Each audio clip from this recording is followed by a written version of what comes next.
Hey Banditos, welcome to another episode of the Dollar Bin Bandits. I am Mike Farah, and boy, do we have another amazing guest for you today. His name is Dan Panosian. You may know him from penciling. You may know him from inking. You may know him from storyboarding. You may know him from Marvel. You may know him from Boom Studios. You may know him from Image. He does everything. He's been everywhere. He is a consummate professional.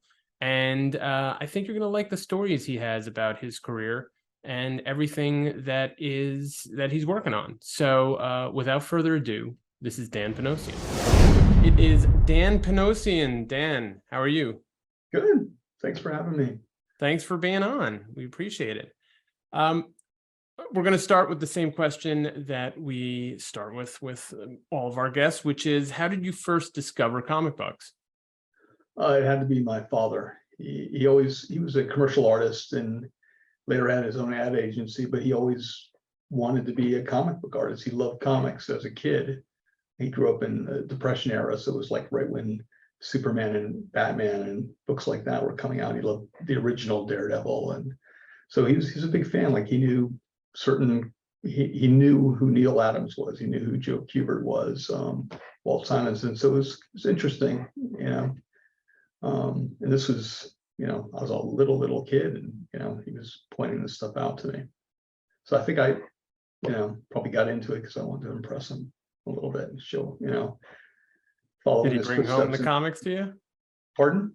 Did he bring home a lot of comics for you? I mean, it was interesting. Like there were those oversized comic books, like very, very big ones where they'd take, I don't think any of it was original work. I think it was always reprinted work made into a larger format. And it was at the equivalent of, like, you'd find that stuff at what we have like now, like to Target or Walmart, but back then it was, I don't know what it was, it's like Zehrs or something, or Kmart. And you'd find those things, and then you'd also find the comics in the plastic bags, like wrapped up. There was 3 or possibly, if you were lucky, 4. So yeah, I'd get occasional stuff like that, but he also would draw me almost daily. He'd come back home from his long commute into Cleveland, Ohio. He'd come back with one extra page from like it's like a blank sketchbook almost, but every day there'd be a new Batman and Robin, because he knew I loved that show, Batman, with Adam West as a kid, which I thought was a very, very serious show. To me, it was not a comedy whatsoever. That was literally Batman. So, but he would do it was almost like a coloring book illustration in a sense of like this, whatever would happen next to Batman. So it's kind of fun. He'd come home and whether he'd have one of those next pages done. There's nothing extravagant, mind you, but it's pretty cool. Oh, that sounds like an amazing upbringing. Yeah, he loves comics for sure. Yeah. And so you naturally, hooked into the scene, hooked into the art, and with the Batman show. And yeah, from what I can understand, you submitted some art to Marvel when you were 14 years old, which is quite young. And even more amazingly, you got a response. I know. I didn't realize how unusual that was, because I was so young. It doesn't dawn on you until you're much older. But I don't know if you ever saw, they had that Marvel Comics tryout book. Yeah. That was the contest that Mark Bagley went on to win. And then later I was actually inking Mark Bagley. It was kind of a slow rise for that guy because, I didn't start at Marvel until I was 21. Like I got that feedback from Marvel, and I was like, oh my God, that's a lot of information for a 14-year-old to digest. And I was like, oh, I always got this in my back pocket, so to speak. It wasn't like a guarantee, like come in, start tomorrow, but it was very enthusiastic and very supportive. And it included like how much money you'll make per year. And here's our insurance program. So it was a package that they would send to someone who's probably old enough to be legitimately hired at. And, I didn't send the samples in and then wrote age 14 or anything like that. So that letter changed a lot for me, even my relationship with my dad. It was interesting, to say the least. But yeah, some of my first gigs at Marvel were doing backups, and Mark Bagley didn't have a regular book. They hadn't given him Thunderbolts yet. He was just doing backups on Captain America, and I was inking him on that. That's interesting how that came back around from the tryout. Yeah, it's weird. Book. And then of course, eventually, after the Image guys all sorted everything out and Eric Larson left, he took over Eric Larson's job drawing Spider-Man. And I don't know. Mark Bagley's a workhorse. He was probably on there for many, many years, I imagine. Yeah, for sure. You also hooked up pretty early with Neal Adams and continuity, right? Yeah, I was lucky in that regard. I mean, when I finally had the courage to actually go to New York, thanks to a friend I had made with I was illustrating role-playing game characters. So I had an ad in the back of this magazine called Dragon Magazine, and one of the guys who I had done a bunch of character designs for wanted to make a comic book, and I ended up drawing some pages. I inked some stuff, and he was like, "Hey, there's this big New York convention, which essentially is the New York Comic-Con today, but back then it was the Greenberg New York show, and it was held at the Penta across the street from Madison Square Garden." And he was like, "Do you want to come?" And I was living in Florida.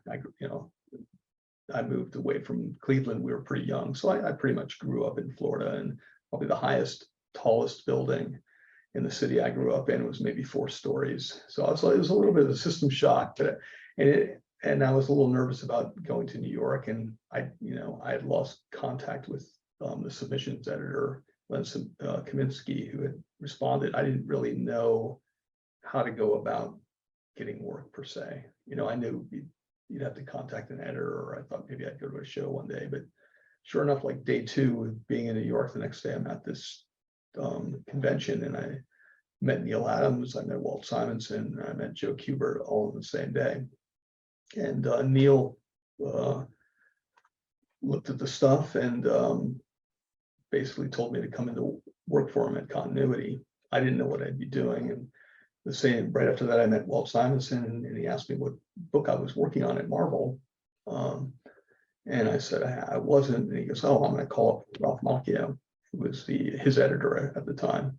And sure enough, he did, and I got a call from them, and that's how I started working with Marvel. But with Neal Adams, I would come in, so I was getting work from Marvel, DC, and Neal would just throw me pages of whatever continuity book they were doing, and I was just inking them. I mean, I really wanted to be a penciler inker, but I didn't really have the chops for it as my early work. I don't know if you checked any of it out, but you'll notice pretty quickly I wasn't ready for prime time, and I knew it too. So I was like, the best way to do it is to get in through inking. My inking was a lot stronger than my penciling work. But I would ink these amazing pages, not necessarily drawn by Neal, but people drawing in the style of Neal. And then Neal would take them, re-ink them almost completely, bring them back the next day, and I'd be there first thing in the morning, and he'd go over with me how he changed it, why he changed it. It's like going to art school, which I had never done. So it was very gracious of him. I didn't work for him too long because the Marvel works really started. I mean, my dream was to work for Marvel, and Neal's, to me at the time, like the comic books weren't. I was a Marvel fan and a DC fan, so that's where I wanted to be, and that's where I was putting my energy. It sounds like an amazing learning process, though. Oh yeah, it was great. I mean, just listening to Neal and having him explain, why. I still think about the lessons that he taught me, because I was probably too young, and I just you learn something, and the more you grow in that way, you can see the nuances of something a little bit better as you gain experience. So I was very fortunate, and he was very gracious in that way. And obviously, so is Walt. But Walt's that way with, I understand, so many people. It wasn't like a special instance or anything, but he's just good-natured and pass it on sort of guy. Yeah, but that's to have those two folks as mentors must have meant a lot to you. I know you were young and maybe probably like you when you made your submission at 14, maybe didn't sort of realize what you were getting then, but looking Oh back, I yeah. mean, that's Yeah, I amazing. mean, I think it was probably good that they didn't immediately go here. Now you're inking Fantastic Four. Right. It was good to get a lot of experience inking a lot of different background guys. I mean, when I say I'm sorry, background backup, Yeah. the backup features. It was like Right. 5 pages, 8 pages here, just to lighten the loads of the monthly guys, which I wish they'd still do because it's a great way. I mean, I like those type of comics. I like those comics where there's a main story and then in the back you really might not know what you're going to get. It might be a one of, or it might be an ongoing story that's going on for that year. But it's kind of cool. I wish companies would bring stuff like that back. You can focus on a different character. It's kind of cool. Yeah, there's not many of those still out there. I do I don't think there's any. remember pointing Yeah. out Savage Dragon. And throughout the Oh, run of Savage Dragon, Eric has been conscious to use the backup feature to introduce smart. new and other characters and other creators and stuff. But Gosh, yeah, that guy's like an idea machine, and he's just constantly introducing new characters. Someone like yeah, Robert Kirkman, I think, is similar, where with Invincible, he's just bounding with different ideas between him and Ryan Ottley, and they must have had a blast. But that would have been a perfect opportunity to have backup features, because we'll concentrate on this character, but let's spotlight this one for a little while, and the fans seem to dig this character. Let's give them a little, look into their lives and adventures. yeah. I wish more would take a page out of that book and do those backup features. Never know. Maybe they will. Maybe they'll see it and figure it out. I love that. So you made a reference, or many references already, to being an inker kind of right out of the gate, even though you had aspirations to be a penciler. Do you remember some of the early or even sort of your middle jobs that sort of stuck out at you as being particularly good ones, or even pencilers that you were inking over that you particularly enjoyed? Why? I think it was Marcus McLaurin was an editor, and he was working kind of in the basement almost at Marvel at that point, or maybe it wasn't Marcus, because I think people moved quickly. He moved up the ladder very, very quickly, but he gave me this job with Larry Stroman, and it was just a Marvel promotional type of book. It was with a rap group called Booyah Tribe, and maybe it was only 5 pages, and I think it went inside the record album. But Marvel does that all the time. There's a Marvel special promotions department, and they'll work with licensed product and create that. So I was taking any work I could get. Like, I never turned anything down, and because I had started so young, I was very fast at inking and fairly confident at it, and I didn't mind putting in the hours. So I got to ink this thing by Larry Stroman, and I'd never seen pencils quite like that. He pencils very fluid, and it's not as, say, deliberate as pencilers pencil now. Like if you see a finished pencil page, if someone like Brett, if you're an inker and you're working with Brett Booth, there's not a whole lot of guesswork there. You can add your finesse to it, but he's putting in, here's all the hatch lines, here's the texture I'm working with, etc.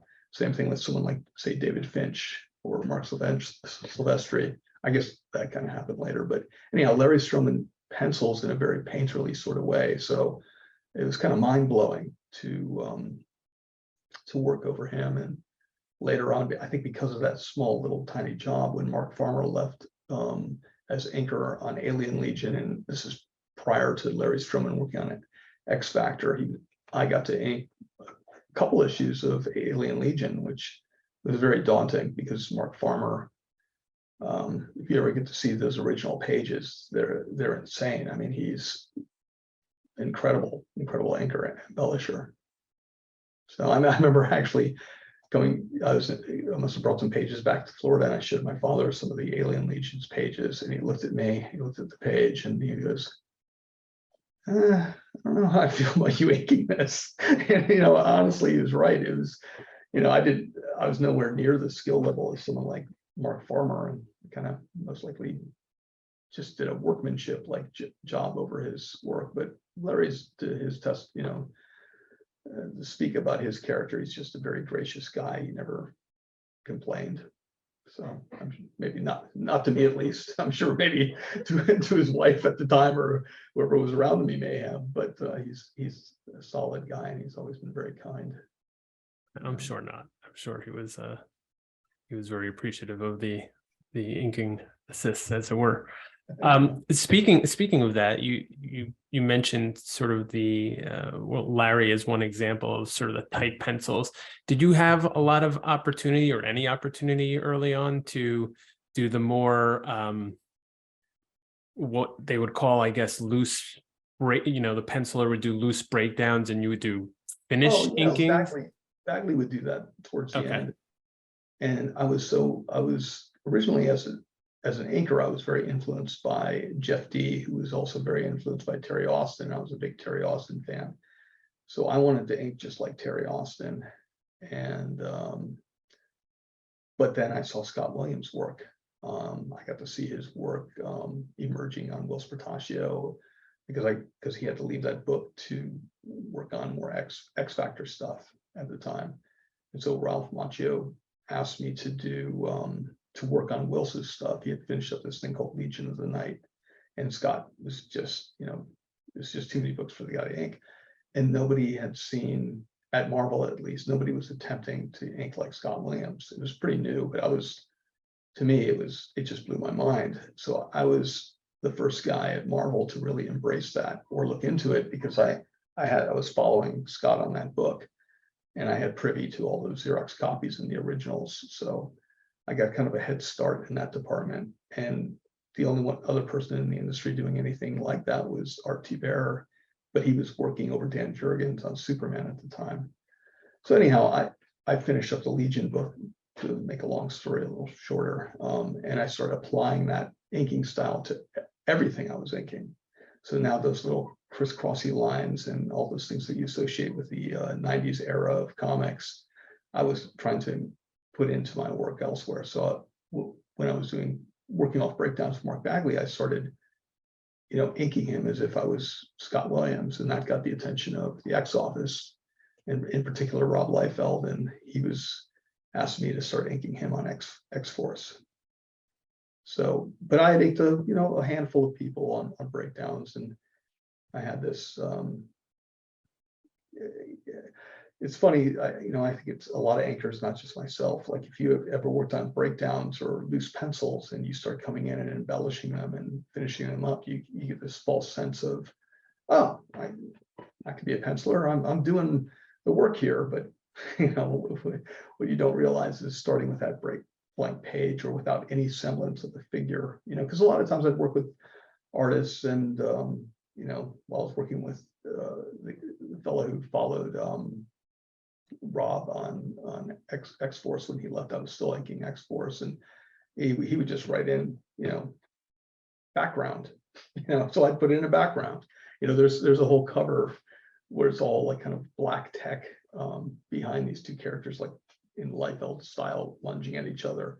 And I just decided, to put a background in there. I could use it, because everything was deadline-wise, where everybody was running really tight. And I was friends with the guy at the time, so we were kind of a team, and I enjoyed doing that aspect of it. Like, you're not credited in that way, and certainly not compensated for it. But I was excited to do work like that, and I thought I was like learning how to do that job.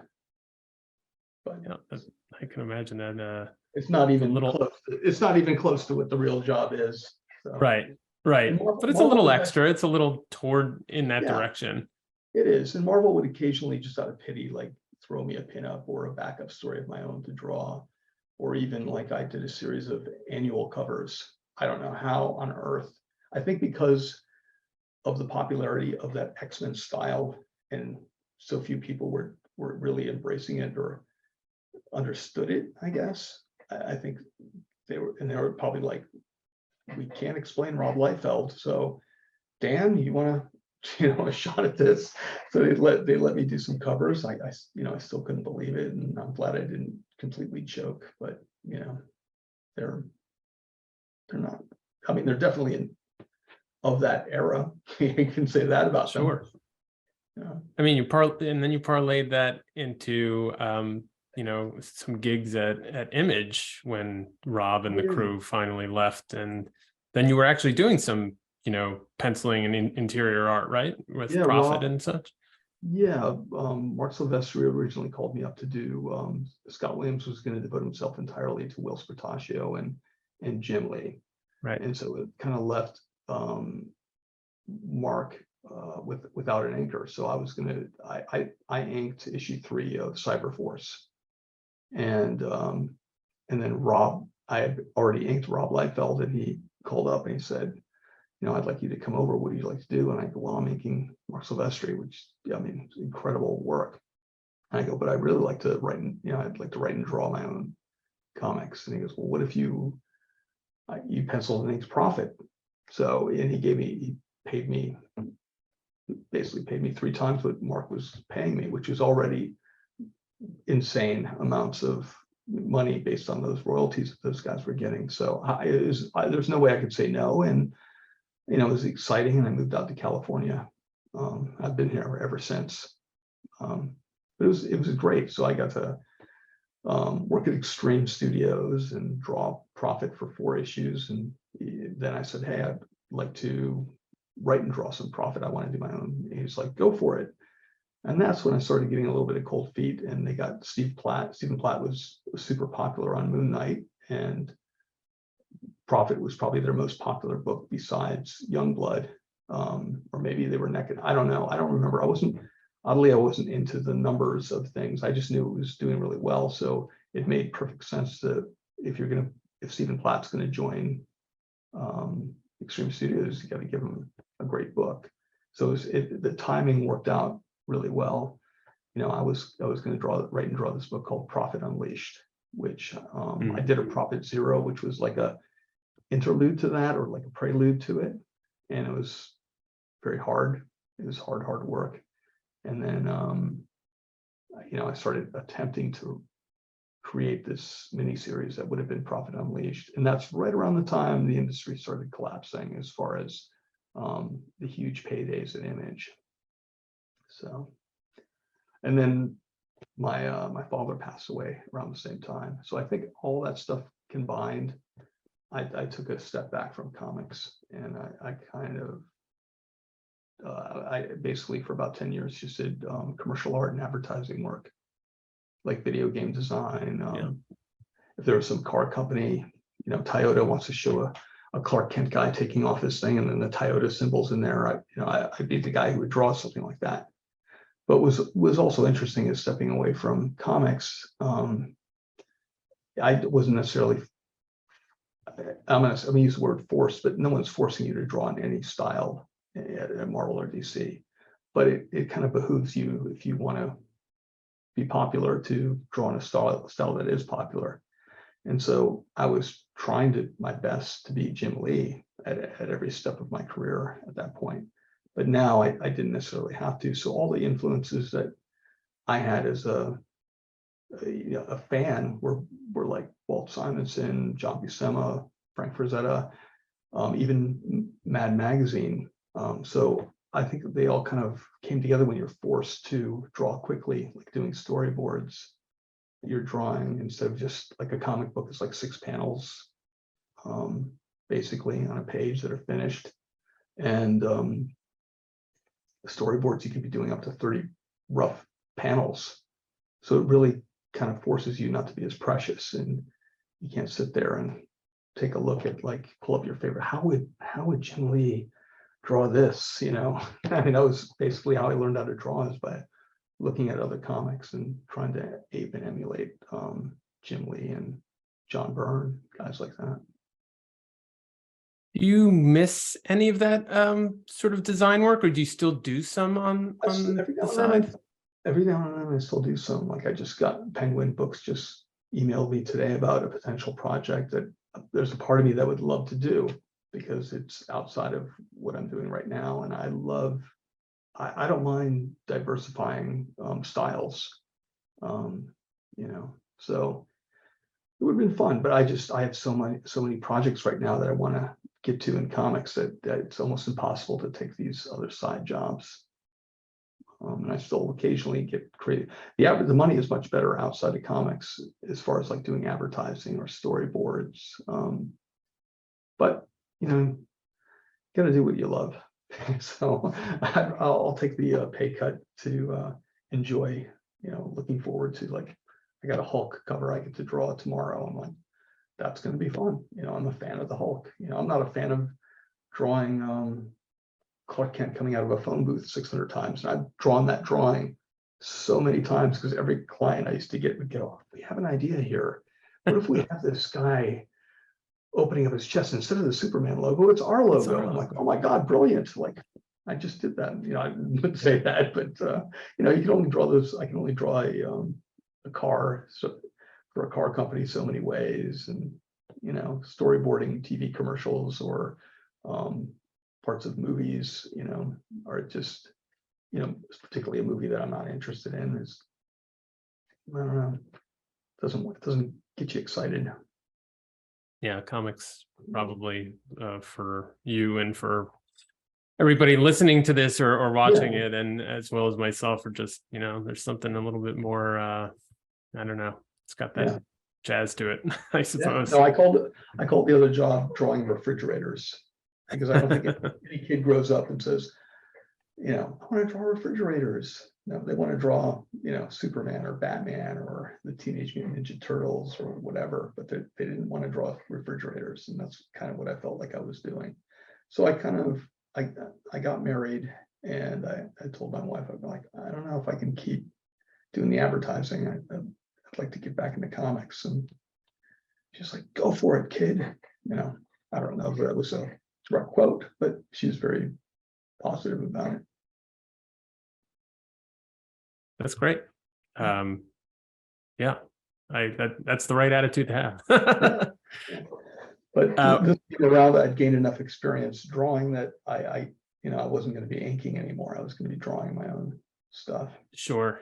And I wanted the goal coming back was to write and draw my own work. And I, like everyone from, I guess, my generation, was like Frank Miller was doing that, Walt Simonson was doing that, John Byrne was doing that. All my favorite artists, and there were a lot of indie guys who were doing it. You had like Dave Sims and with Cerebus, and Barry Windsor Smith was doing this with Weapon. All these guys that were big heroes of mine did every aspect of the job, and in many cases colored themselves as well. So that was my goal.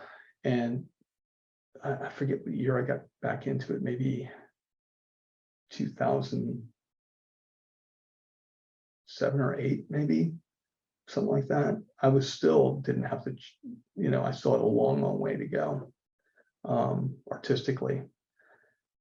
So I'm glad I was on a lot of bizarre little titles, like Agents of Atlas for a couple issues here and there. And just was that Wally Wood Thunder Agents at DC for 2 issues. I mean, a lot of little fill-in stuff, but it taught me a great deal.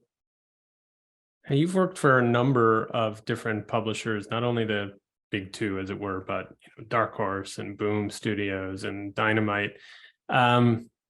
What did you particularly enjoy, what do you enjoy about, first of all, working for different publishers, but what did you enjoy about the smaller ones, the ones that I just mentioned? Were there some advantages there that the big 2 didn't have? I mean, they're all about the same to me. I don't really see, it's more about the title than anything. I'm doing covers for Tarzan. I think I have 1 more left. Dan Jurgens is writing it. There's a terrific artist drawing it. But it's Tarzan, so I grew up loving the Tarzan comics by Joe Kubert. So it's to me, that's as exciting to me as like drawing, an Avengers cover. In fact, maybe even more so, because I really had that nostalgia feeling. And to me, that's the greatest feeling. Like when I'm drawing something, you get kind of lost in it. and all those feelings that you had when you were a little kid, you can almost remember them a little bit more clearly. So to me, that's a very enjoyable part of drawing comics. So yeah, I working for Dark Horse. I mean, you're working with an editor, and you're working with an editor at Marvel, and to me, it's kind of all the same. Yeah, I mean, makes sense. They do all work the same, regardless of how big or small their market share is. So. Yeah, and I, just like everybody is, I don't think there's too many fans left that like, I will buy DC. I think everybody, it's I was bought everything. I bought stuff from First Comics. I bought stuff from Comico when Bill Willingham was drawing and writing Elementals before Fables ever took place. But I just, anywhere there was beautiful artwork and there was enough buzz about a great story, I would seek out Pacific Comics, because Barry Windsor Smith did a story in there, or Dave Stevens was doing something there. Jack Kirby, I think, even when he got done with Marvel, I think he did some brief stuff for Pacific Comics. Bill Black had Americomics, which launched a lot of guys, and even though inkers like John Beatty were already working on Mike Zeck, they were still doing work for Bill Black's Americomics. So, I don't know, I guess I grew up in that time where the companies didn't matter as much. Yeah, but yes, there are companies that you prefer over others, like you. But it really, what that stuff comes down to is more like the working relationship you have with a particular editor, not a company's policies or anything. Right. Makes sense. Yeah. You talked about this a little bit already, but you've done your fair share of cover work and interior art. Do you prefer one over the other? Not really. I mean, I really enjoy telling a story because covers are great, but without the interiors, there's nothing there. So telling that story and getting the characters, getting a reader and yourself to believe that this character is saying or doing something in a believable manner that helps aid that fantasy. That's probably my favorite, but I love doing covers. I became friends with Dave Johnson when I moved to Los Angeles. When I got married, I moved from Laguna Beach to LA, and Dave was here, and Dave Johnson only does covers. Like, he had kind of abandoned doing interiors after Red Sun. And so I was like, oh, I gotta, it's a good way to, I don't know, it's a mixed bag, but it is a good way to get out there and get fans to check you out, because you're on the cover of that. It's like, being a movie star, you're on the cover of that magazine in a sense. And it's a great way to reach the fans. And I've done a lot of covers. Every month I do about 4 of them. I mean, they're all great. It's all gravy. I like seeing them, and I like, I can understand the storytelling aspect too, right? I mean, you want to be able to, ultimately, that's what comics, is their storytelling medium. But the visual is very important. Yeah, Matteo Scalero is a great cover artist, and but it's even more fun to read a Matteo Scalero comic or a Sean Murphy comic, or insert Ryan Otley, or that's what they do great. Yeah. And to that point, looking through your resume, I found the GI Combat series from DC. I'd love to hear a little bit about how that project came about. Go ahead. I thought you meant this other indie comic called, I think it was also called GI Combat or something like that. It was this book by Frank Turner. He passed away, but I did some work with him while I was in high school, but he was already a professional. But anyhow, GI Combat is a Jimmy Palmiotti book, and he wrote that. It was a shared. I think there were 2 features in GI Combat each month. So I think I did 12 pages and someone else did 12 pages of another story entirely. But yeah, GI Combat also, Jimmy's one of those writers, and God bless these guys, but it's like massive battle happening. Draw it, and it's a lot of work to draw. Big fight scenes, but it's also a lot of fun to see it. And those are the popular. That's why we read comics.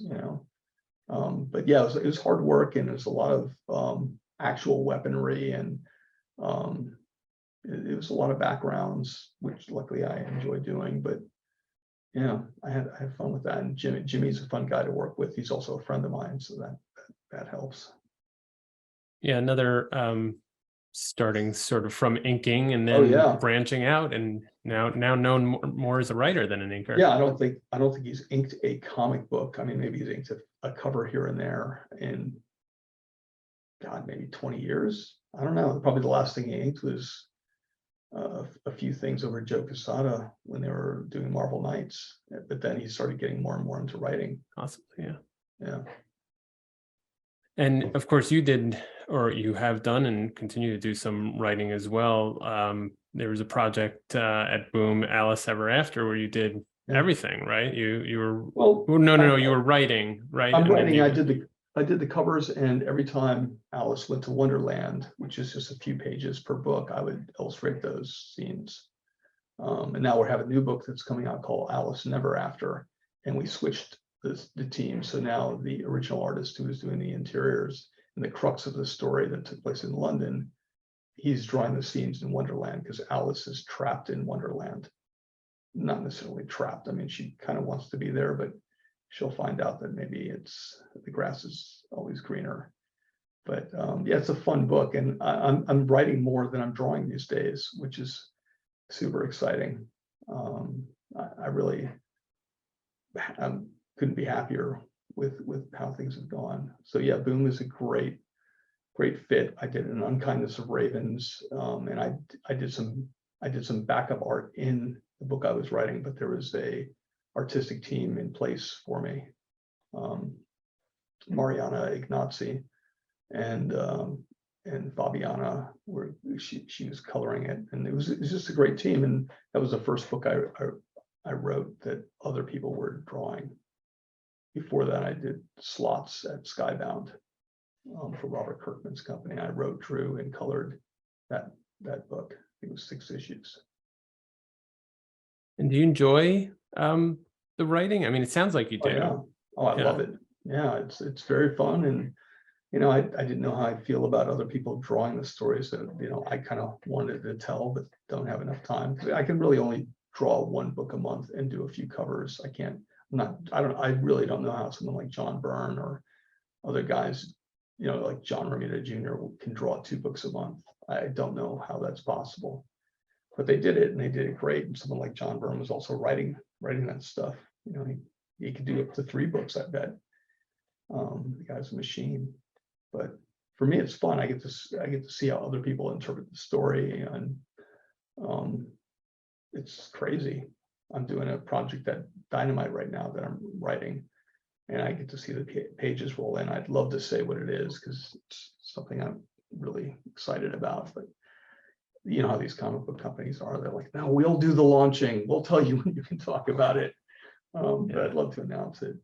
But yeah, it's fun. I almost, like, if I had a choice, I might choose writing. Interesting. And you don't get what's the right word? I guess possessive of as an artist, as an illustrator, the kind of art that comes in for your writing. Do you think about in the back of your mind like how you would have done it or anything like that? Sometimes, but I'm pretty happy that I maintained kind of a healthy attitude about it. I'm kind of a control freak, so the fact that I can let that part go, I don't even understand, because I really like to control every aspect of it. I'm sure I'm driving the colorists nuts at this super talent Francesco Segala, who's coloring the Alice Never After book. So he's coloring. I think the first issue I do six pages of, and I'm kind of nitpicking a little bit, which is something I don't normally do. But usually I color my own work. I color all my own covers. If I'm doing an interior of a book like Canary with Scott Snyder, I'm coloring that as well. So I get a little particular. So I'm sure he's smiling but wanting to choke me, most likely. So you're still doing work with characters that have, existed before, pre-existing characters, and as well as, new ones and new kinds of work. I wonder if there are any characters or books, again, pre-existing, that you have not had a chance to work on that you would love to sink your teeth into. Well, I'd love to write and draw like a Logan book for Marvel, and not necessarily Wolverine. I'd rather do Logan. I really enjoyed the Byrne and Claremont, particularly the Claremont stuff, when Logan would kind of get fed up with the world. He'd run off to Canada and do his version of hunting, where he'd sneak up on an animal, or he'd just be in a bar, and for whatever reason somebody would pester him about something. But there were more non-superhero stories, even though obviously the man has claws and he'd be fighting bears and Sabretooth would show up and ruin his life. But I don't know, I still get a kick out of more of that sort of comic. I'd love it if Marvel were to say, have at it. Same thing with Conan. I love Conan. And now that Titan is publishing it, I have a good relationship with the people over there. An opportunity, if I want to write and draw some Savage Story Conan, we can make that happen. But I'm busy creating all my own books. I have like a catalog in my computer of all these projects that I want to get going on. And so I'm not really, the only time I'm working on licensed characters now is if I'm drawing a cover. Everything else is creator owned. I'm doing creator owned stuff at Mad Cave. I have that book at Boom, Alice Never After. So it's pretty stacked up. Yeah, you're in the driver's seat. Yeah, good problem to have, is too much until I crash. Too much on the to-do list. Yeah. Let's hope my skills are okay. I can stay on the road. I'm sure they will be. Confidence. Well, Dan, it's been a great pleasure to talk to you. You already talked a little bit about what you have going on, but I'll give you the opportunity to say any other projects that you can actually talk about. Of course, okay. I know some you can't. That fans can look out for coming up. Oh, well, there's John Tiffany from Mad Cave, which is volumes 1 and 2 of John Tiffany that was published by Le Lombard in Europe. And so it's never been, I translated it, and they've collected the volumes and we've added some new pages. It's written by Steven Desberg and translated by me, but drawn by me. So I did the pencils and inks, and Mad Cave did this great like omnibus of it. And there's going to be a deluxe edition, and it's all coming out this summer. They did a great promotion. When the publishers will send their like poster to a comic book shop, well, they sent the poster, a mini version of the book, bunch of stickers, but the main character is always smoking cigarettes, which is a bit faux pas now. But they sent candy cigarettes to the retailers, and I was like, that is so cool. I want to get one of these promotions sent to me. But it's pretty cool. That made my day when I start seeing people on Twitter posting, retailers posting that promotional package. So Mad Cave's an excellent place. I didn't know they still existed, those candy cigarettes. I didn't remember either. from when I was a kid. You would think that'd be weirdly. It's like canceled candy, Yeah. No one does smoking. But yeah, Mad Cave is great. They have Mark Irwin as the president. Mike Martz is over there as the editor-in-chief. The fellow who owns it, Mark London, is a super huge fan of comics. He's writing one of the books over there too, called Battle Cats, sorry. And a few others. There's a great one, The Sheriff of Nottingham, is a very popular book, but they're kind of an emerging publisher that's really kicking some ass. So they're doing that. Black Tape's last issue comes out probably, I think, tomorrow. and that's from AWA. That's just something I'm writing. I do some of the covers. Other guys do covers. The trade paperback's coming out over the summer. Alice Never After is coming out over the summer. We're already wrapped up with a few issues, and else the project that I can't talk about at Dynamite. And Canary, I'm sorry, I can't believe I didn't mention that. We're just finishing the very last issue of Canary, and that will start. Dark Horse will start publishing the physical copies, because that was a comicsology book. Right. So we're almost done. It's a horror western, if people aren't familiar with it. Nice. So a lot of different projects. One question I didn't ask that I like to ask every once in a while, especially with those that have long and extensive resumes such as yourself, is: are there any books or works from your past that you feel like are like overlooked, that people should go back to the catalog and go find and enjoy? For me, my favorite thing is Slots from Skybound. I really enjoyed that book. I mean, it never felt like work. So that I just think I didn't have a lot. I didn't have I don't even know how to explain it, but I was so new to everything, and I was out of the comic book scene a little bit by doing the graphic novels in Europe, and then coming back onto the scene. And it's hard to get the attention maybe from retailers and fans that you would like, but I wish that was coming out now. It'd be a lot of fun. Or I wish I could revisit that property, but you never know. But yeah, thanks for asking. No, I just saw that as I was doing research, Slots, and I was like, that looks fantastic. So I'm gonna go back. I'm glad you mentioned it. I'm gonna go back and definitely take a look, and I hope our listeners will as well. Yeah. Where can fans follow you on the web, on social, what have you? Oh, it's for Instagram and Twitter, it's Urban Barbarian, one word. That's my little nod to Conan.